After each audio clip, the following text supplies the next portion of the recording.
Chers tous, bonjour Cash. Nous sommes le samedi 10 février 2024. Ici, c'est la zone spéciale économique d'Nkok. Juste là, vous voyez, il y a des wagons là. Des wagons... Oui, je ne sais pas si c'est du manganèse ou... Qu'est-ce qu'il y a là? C'est du manganèse dans ces wagons là? Voisin. Hein, monsieur le passant? C'est du manganèse. Bon, on me fait comprendre que c'est du manganèse qui est là à l'intérieur. Voilà. D'accord. Donc là, ici, c'est le chemin de fer. Donc ces wagons sont là en attendant peut-être d'arriver au port. Et ici, c'est le quartier Nkok Rai. Ce quartier s'étend jusqu'à la voie principale où il y a le checkpoint avant l'entrée principale qui mène à la zone économique spéciale d'Nkok. Ouais, c'est juste là. Donc, vous voyez les hangars des usines. Quelqu'un peut crier de l'autre côté, je l'entends, ou on peut échanger des paroles depuis ici. Par exemple, j'arrive, je vais accuser un retard avant le démarrage du boulot dans les ateliers. Je fais cette vidéo pour parler de la situation de tous ceux qui habitent cette zone, Nkok Rai, donc de tous les Gabonais qui habitent ici. Ici, il y a un problème d'eau. Ils n'ont pas d'eau. Les compteurs sont pratiquement à 1 kilomètre d'ici. Et je vais vous montrer où se trouvent les kilomètres de tous ceux qui habitent la zone de Nkok Rai. Il y a, mais vraiment, toute une kyrielle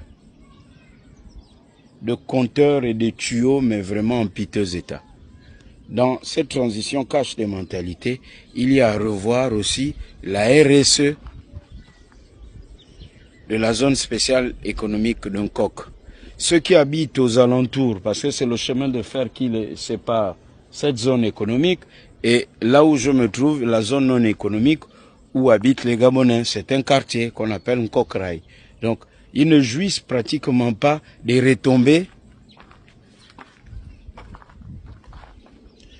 de la zone spéciale économique.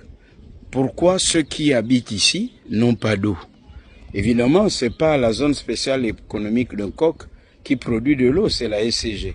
Mais est-ce que la zone spéciale économique de Nkok ne peut-elle pas, par la responsabilité sociale des entreprises qui sont ici, aider ce quartier à avoir de l'eau? Nous savons que par le passé, les Indiens qui étaient ici ont utilisé ce site pour héberger leur personnel. Après leur départ, en utilisant le site appartenant à une Gabonaise, cette Gabonaise a eu la magnifique idée de recueillir tous les enfants abandonnés. Ici, il y a un orphelinat, mais ils n'ont pas d'eau. Il y a des enfants qui sont ici et qui habitent là. Nous allons certainement rencontrer cette dame et nous dire avec quoi elle travaille et comment elle fonctionne. Par le passé, certaines entreprises ici en Nkok faisaient des dons à l'orphelinat ici parce qu'elle a aidé les entreprises d'Nkok à loger une partie de leur personnel lorsqu'ils avaient des chantiers. Donc cette dame avait fait louer son site. Et ça, ce n'est pas du tout cash qu'il n'y ait pas de l'eau ici. Si le développement de ce quartier n'a pas permis à la SCG, parce que par le passé, il y avait aussi ce qu'on appelait les ministères de la ville, le ministère de la planification est revenu, c'est tant mieux. Il n'y a pas eu une réelle planification dans cette zone pour faire venir l'eau et l'électricité normalement. La zone spéciale économique de Nkok, qui a certainement de forages, pourrait faire bénéficier, cela aux populations voisines, donc à ses voisins immédiats, donc ceux qui habitent Nkok Rai. C'est jusqu'au bout là-bas. Première partie de cette vidéo, cache. À tout à l'heure. Attention, je ne vais pas tomber. L'état du réseau routier aussi dans ce quartier. Quand il pleut, on patine par ici et c'est la boue. Ce n'est pas du tout cache.